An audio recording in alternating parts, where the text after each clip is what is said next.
We're back. I'm Dennis Neal in for Steve. And now we're joined by Sean Davis. He is co-founder of the Federalist. He's COO of Media Tracker. And Sean, you wrote a rather provocative column about that prisoner swap and Bo Bergdahl. And your opening line is, quote, "It was never about Bo Bergdahl." So what was it about? I think the real goal behind the Bergdahl GITMO 5 switch was not so much getting Bo Bergdahl home as it was getting 5 of the most dangerous, deadly terrorists out of GITMO to pave the way to eventually empty and close down Guantanamo Bay. Now, is this your own hunch, or do you actually have some kind of internal correspondence or internal sources telling you this? Because it seems like a pretty smart hunch. It's a little bit of both. I would say it's probably 80% hunch, 20% kind of talking to people and getting a feel for what they have to say.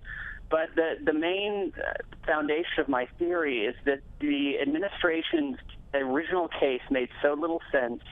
It had unraveled so quickly that that couldn't have been the real rationale. Just getting him home couldn't have been the sole goal here. Something else was going on. You know, when I look at this, Sean, it's such a mess. It's been a mess since the beginning. And I know people like to heap it on the administration, but Congress also has a hand in this. You know, do we call these people enemy combatants and then at the end of the war they go home, or do we call them terrorists and we put them through a civil trial? Well, Congress passed a law that no GITMO prisoner can be tried in a civil trial.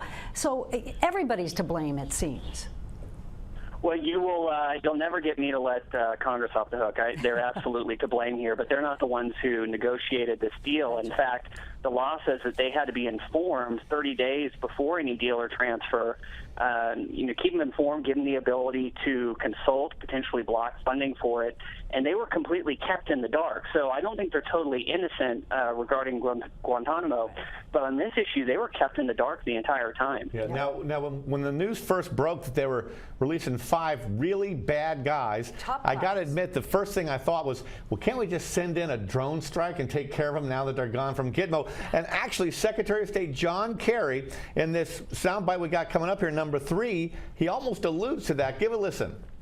No one should doubt the capacity of America to protect Americans, and the President has always said he will do whatever is necessary in order to protect the United States of America. So these guys pick a fight with us in the future or now or at any time at enormous risk, and we have proven what we're capable of doing with Al-Qaeda. Let me just finish. With Al-Qaeda, the core Al-Qaeda in West Pakistan, Afghanistan. Oh, tough guy there. Tough talk. I had a hard time quaking in my boots, Sean. Well, it's interesting. You know, if they were to go and send a special delivery via drone today, I'm not sure I would mind all that much. But notice what he said. He said if they go out and they pick a fight again, we'll do it. Which means he's saying that, oh yeah, if they go and kill some more people, if they hit us again, then we might do it. But we'll wait around until then, which I think is just unacceptable. It's sort of like waiting for the child molester to molest another child before you try to do something. Oh God, don't get me started on this. Sean, what's going to happen to Bergdahl when he comes back to the United States? What's your best guess? You got good hunches going on here.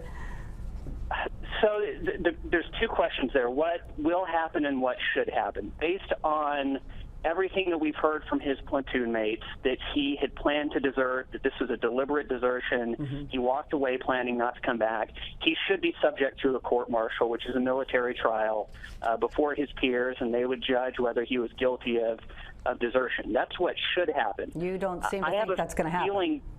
Given the political value of the story and the obvious political value of Bergdahl to Obama, it would not surprise me if we didn't see anything more than some sort of administrative discharge. Yes.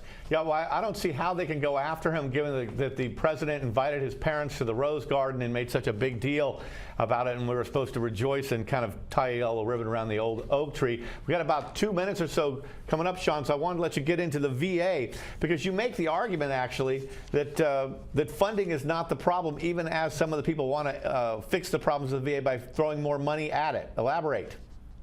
Well, you know, that's generally the first instinct, is when something goes wrong in Washington to throw more money at it. And since 2000, their budget has almost tripled. It's up 173%.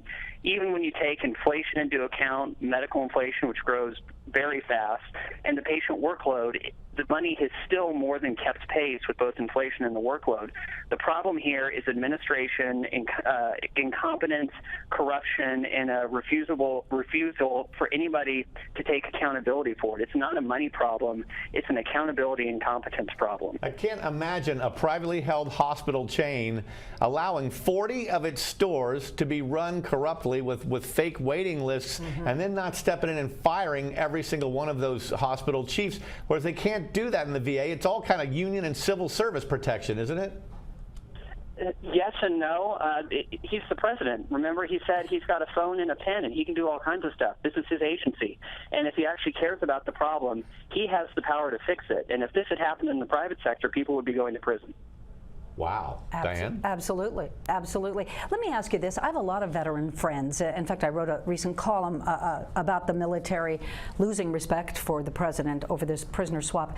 They tell me that when they go to the VA, is this correct? They go to the VA, they don't see VA hospital doctors. They see doctors that are shipped in from other places that just have a little bit of time to give. That may be the case. I'm sure that is. Quite often, you know, the VA has a number of doctors that they keep on staff. They're paid pretty well. So it wouldn't surprise me if they're going in and seeing kind of contract doctors that the VA's brought in. Well, when you cap doctor salaries, it's hard to find more doctors to come and work for you. Thanks for being with us. We appreciate it. Sean Davis, nice job. Up next, guys, we have economist and professor Peter Morici to talk about jobs numbers and unemployment. He's always got something to say. Often, it's while he's wrapped in a bow tie, which is kind of the banjo of neckwear. We'll be right back with the Steve Malzberg Show.